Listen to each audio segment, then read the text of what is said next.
What's up, everyone? It's the Asus Prime GeForce RTX 5060 Ti with 16 gigabytes of VRAM. I did not appreciate the 4060 Ti 16 gigabyte back in the day for a couple of reasons. One, it didn't improve the memory bandwidth. Two, it cost quite a bit more than the base model 4060 Ti. So you had a $399 part and then you doubled the memory for $499. It was just too much. Nvidia seems to maybe have learned a lesson. So the 5060 Ti 16 gigabyte has an MSRP, I know, put finger quotes around that, MSRP of $429. The base model 8 gigabyte card, which as far as I'm concerned, I don't know why anyone would get it, but the base model 8 gigabyte card is $379.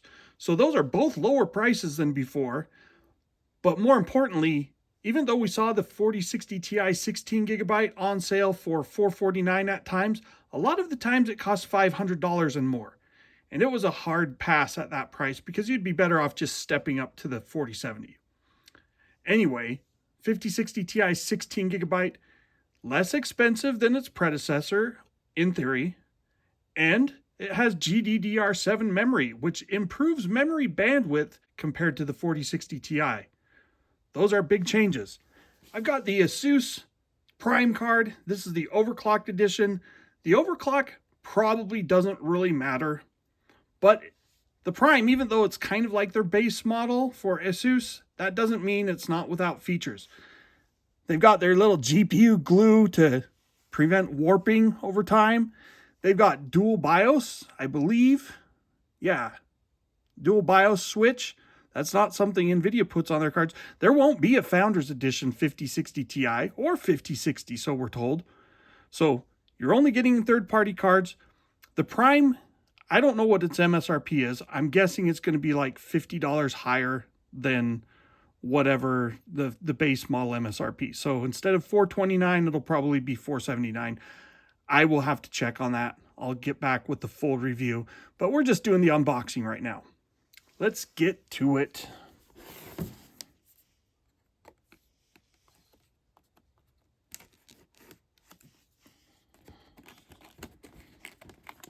Come on, open it up.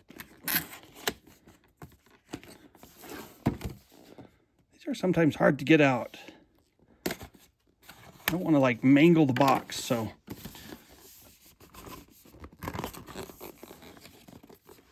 Come on. Like vacuum sealed in there. Come on. There we go. PAP 20. I don't even know. That's like French. In search of incredible.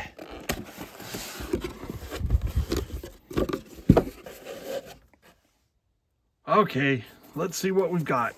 The usual Asus pamphlet and material, I'm sure. There's really nothing that, if you know what you're doing with the graphics card, other than your warranty card, I mean the thank you card, that's not important. Quick start guide. Yeah, you put the card in, you connect it.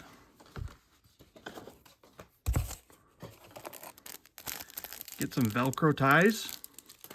And the card itself, the main attraction.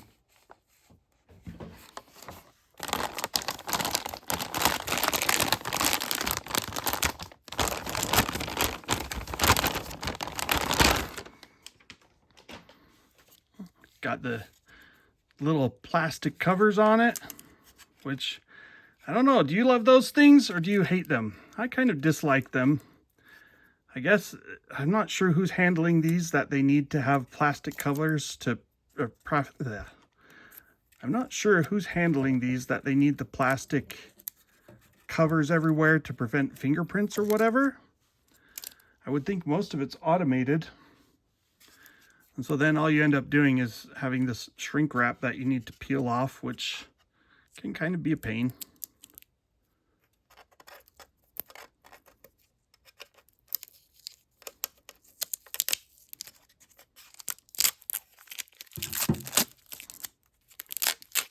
Let's unless you really like the peel sound.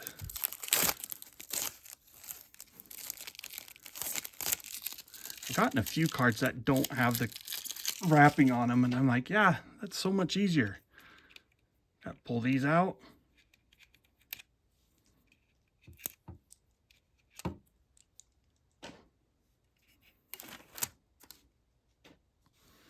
And the final pièce de résistance. Come on.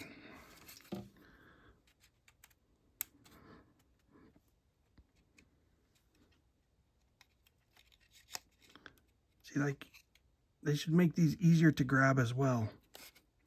It's perfectly placed so that no matter what you do, you can't grab it easily. Oh, I had it. Oh, there we go. Finally. We will speed that up. PCI Express 5.0.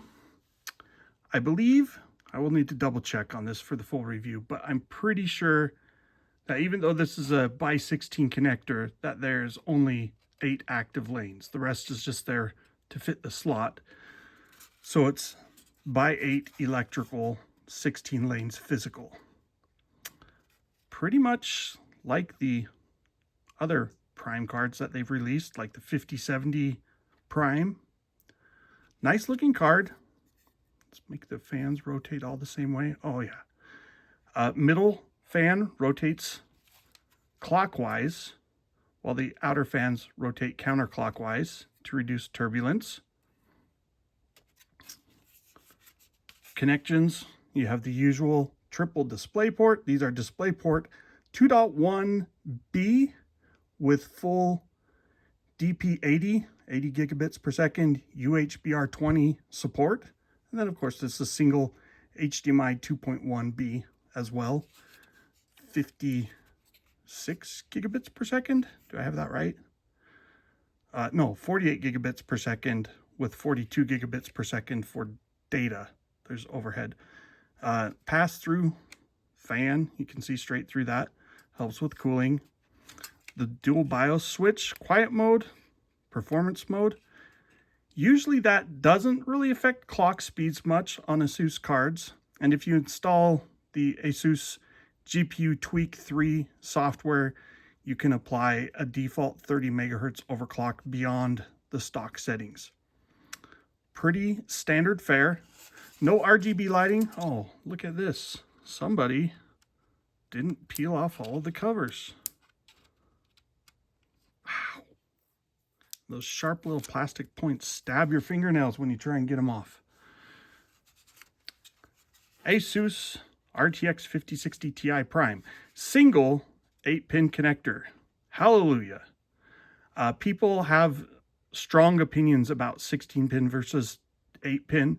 I have been doing graphics cards for a long time, and I have not had many 8-pin connectors burn out on me. I have had problems with 16-pin connectors. None of them have melted, but I had the little latch crack on one. That was a Gigabyte, like 4060, maybe 4060 Ti. It cracked like the second time I inserted the 16-pin connector. It's just smaller pins, smaller holes, a smaller clip, more fragile. I don't like that. I want my connectors to be more robust, not thinner and more fragile. Your mileage may vary. It's a nice looking card. I think it will perform well. I'm hoping about 20% faster than the 4060 Ti 16 gigabyte. So if you look at marketing numbers, I'm not entirely sure if Nvidia is comparing their 5060 Ti 16 versus the 4060 Ti 16, or if they're doing the 4060 Ti 8, because the 4060 Ti 8 gigabyte was far more widely available than the 16 gigabyte variant. But with the 5060, at least Nvidia is doing the right thing and they are launching 16 gigabyte first. I hope that means most cards will be 16 gigabyte cards. I cannot think of a good reason to buy a 5060 Ti 8 gigabyte. like $50 less to cut your RAM in half, on paper, that's a bad deal. That's a terrible deal. Don't do it. If you want to save money, dropping to a 5060 vanilla card, not the Ti with 8 GB, I guess that's something you can do. Get the price down to $300 in theory. That's a story for another day. That card launches in May. We will see how it does. Of course, you do have the new features like MFG and DLSS4. DLSS4 is really being used as a synonym for multi-frame generation, which is kind of a crock of bull, honestly. Multi-frame generation isn't bad, but the Nvidia marketing on it is BS. Like, they know that 240 FPS with multi-frame generation is not the same as 240 FPS without frame gen. It's not even close. The critical point isn't 240 FPS, it's that they're showing performance numbers with the 5060 Ti, with 16 gigabytes, with MFG and performance mode upscaling. Maybe it's quality mode upscaling, whatever. But they're showing performance in certain games of like 105 to 120 frames per second with 4x MFG. That means it's rendering at 1/4 that. So like 25 to 30 frames per second rendering, input sampling, and then frame generation to boost that to over 100. It will feel like 30, it will look smoother. In practice, to me, it usually ends up feeling like maybe 45. It doesn't feel like 100 frames per second. Not even close. They know this, but it looks so nice on the marketing numbers that they just say, hey, look at MFG, isn't it great? I'm not saying MFG shouldn't be used if you have it. I'm just saying don't buy into the numbers at face value. It's the same with frame gen. If you have a game running at 50 frames per second without frame gen, and you turn on frame gen, 2x frame gen, you know, the old style, and it boosts that to 90 frames per second, like an 80% boost, it doesn't feel 80% faster. In fact, it feels more like 10 to 20% faster. And MFG 4X is the same way. It might give you frame rates that are like 3.5 times higher, but it feels like 20% faster. Then you've got other stuff like Hogwarts Legacy was one of the games that they showed as a benchmark. Hogwarts Legacy with full ray tracing runs like crap. It is CPU limited to around 60 frames per second. So you get MFG 4X running at almost 230 frames per second, but it still feels like 60 frames per second, and it still has stutters. All right, that's enough rambling. We'll be back with the full review in the coming days. I've got a lot of benchmarks that I've run. I just need to collect them all, switch test beds, did a bunch of stuff, got other things going on.